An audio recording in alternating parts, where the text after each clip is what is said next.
everyone, Janie here, and today I'm going to show you how to create a scene on the front of a card by layering 3 background cutting dies. So, let's get started.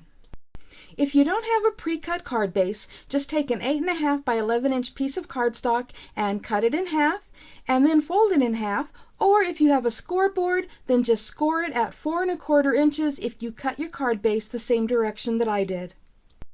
And for the rest of my card, I've cut 3 pieces of cardstock to 4¼ inches by 5½ inches. And for my card, I'm using a piece of white, a piece of dark gray, and a piece of black. For the first layer, I'm cutting the white cardstock with In Love Art Shop Snowflakes background cutting die. And then for the next layer, I'm cutting the dark gray cardstock with this cutting die that is no longer available, but I'm sure you can find something else that works at In Love Arts. And for the third layer, I am cutting the black cardstock with In Love Art Shop Forest Scenery background cutting die. Okay, it's time to start getting things ready to put together, and I'm going to be inking that piece with Distress ink in Chipped Sapphire. And I don't have any special technique whatsoever. I'm just creating the background, so I'm kind of starting off the background piece because I'm going to do my best to not create streaks, not necessarily streaks, but the marks from the pad. And so I'm just going around it like so. And you could use, a blue cardstock if you wanted. If you don't have ink, and you just get a piece of cardstock that's a color that you want to use for the sky. It just so happened, though, that I was in the mood to do a little inking, and so that's what I'm doing. Besides, I could not find a piece of cardstock that was really the exact color that I wanted, and I like that the ink creates I want to say a texture. It isn't totally flat. So there's that. Look at that, it makes a great stencil too. You can get snowflakes on the background there. Okay, so let's go on to the next piece. Okay, next I'm going to be working on the middle layer, and I brought in a different mat so you'd be able to see better because dark on dark is not so good. So this middle layer, if I put it on the direction it's supposed to go, the deer is going to get hidden by the trees. So I want to turn it over. Well, I don't know if you've ever noticed, but when you die cut something, the front side has curved edges that kind of curve in, making it have a nice finished look. And if you turn it over and use the other side, those edges are sticking up, okay, and it doesn't look so good. So here's what I do. I grab my bone folder and I just kind of rub it along gently. Now make sure that you're not going to snag it on something, that you're going to tear. So you can also take the end of it and just kind of go along things like that. But that is just one way to kind of help flatten those out. Now, luckily, this is going to be behind things, so it's not going to show all of the details. Okay, so we're going to call that good. So layer number 2 is now ready, or the center layer, and layer number 1 is already ready, and we've already done the back layer. And I hope you hung on to this, like I said, because this is going to be the very front. Okay, so now let's start putting all the layers together. So I've got my card base, and we are obviously going to start with the very back layer. Now you'll notice that it's kind of small, and if we centered it, just let me pull one of these out here. I'll grab the front one. If we centered it, it's not going to cover everything. There'll be white space up here. So what we're going to do is I'm going to glue this on right up there near the top, just like that. And I'm going to be doing the same thing with this one because this is smaller than that. So both of these other dies are smaller.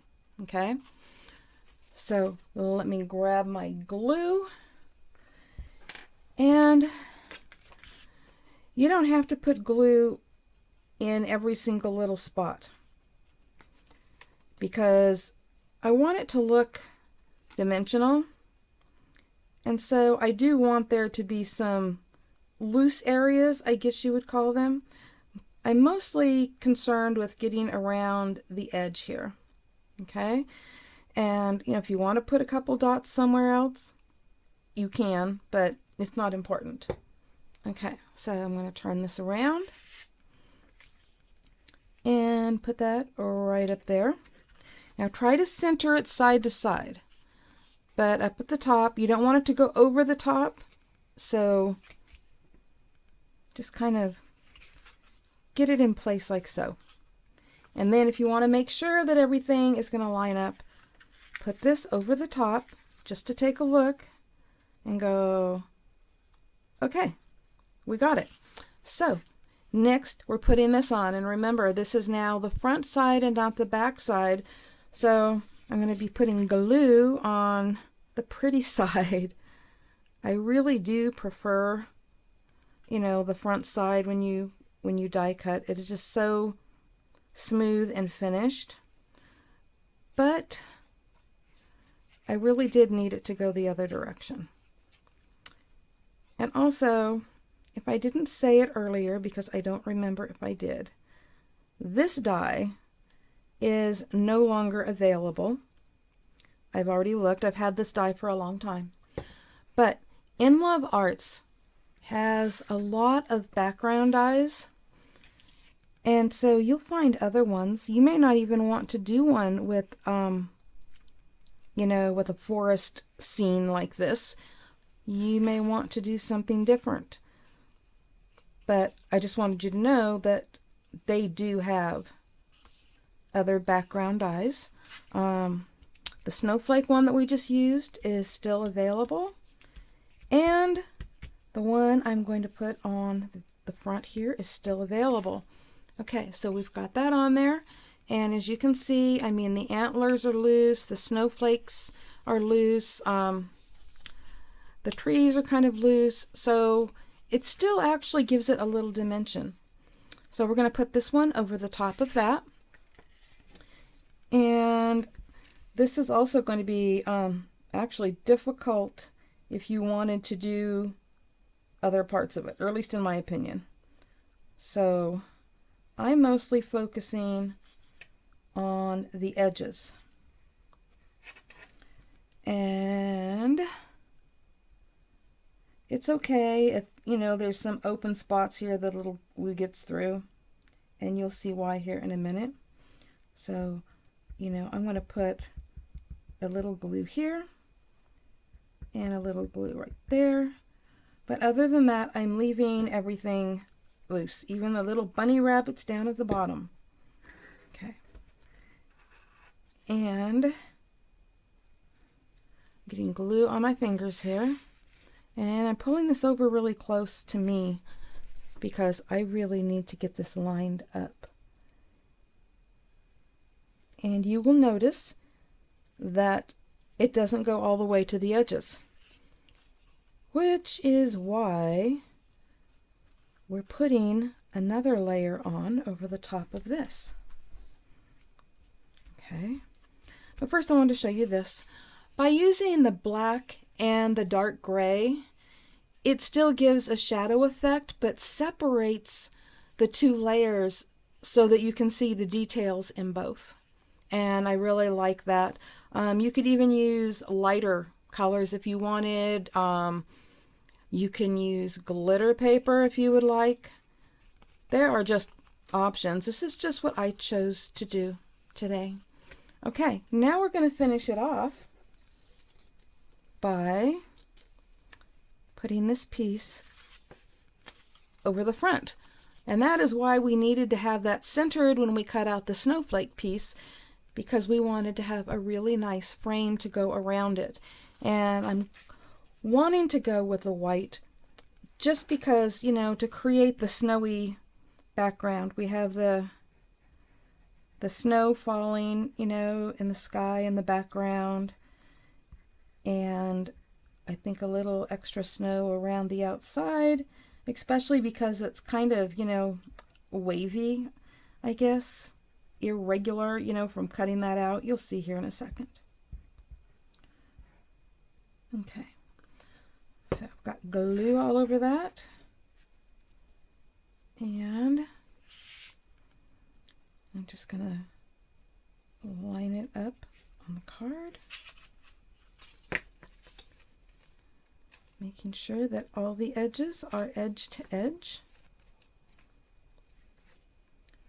and getting off any glue that might sneak out there.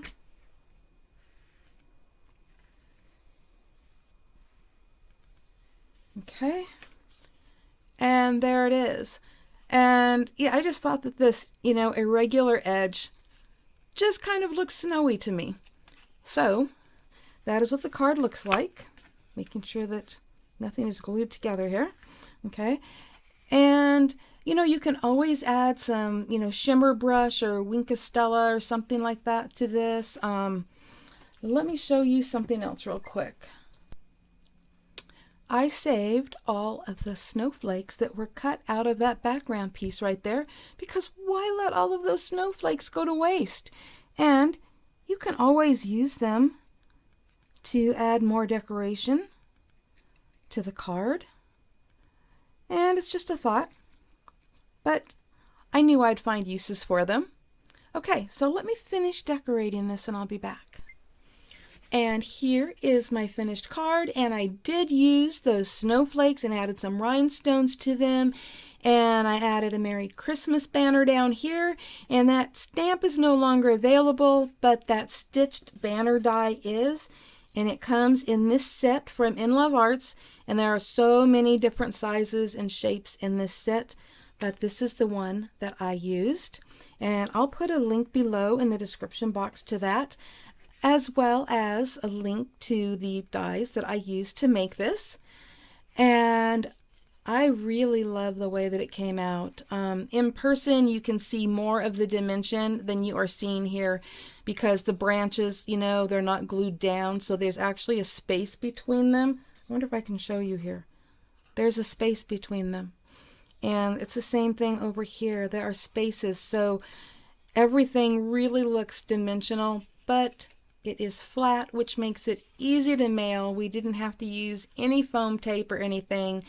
And I just love this whole idea of creating a scene using a variety of background dies. I love it. What do you think? Let me know below in the comments. I would love to know your thoughts on this. Not just on my card, but your thoughts on, you know, layering background dies, and have you ever done that before? And please remember that you don't have to use the same dies that I used.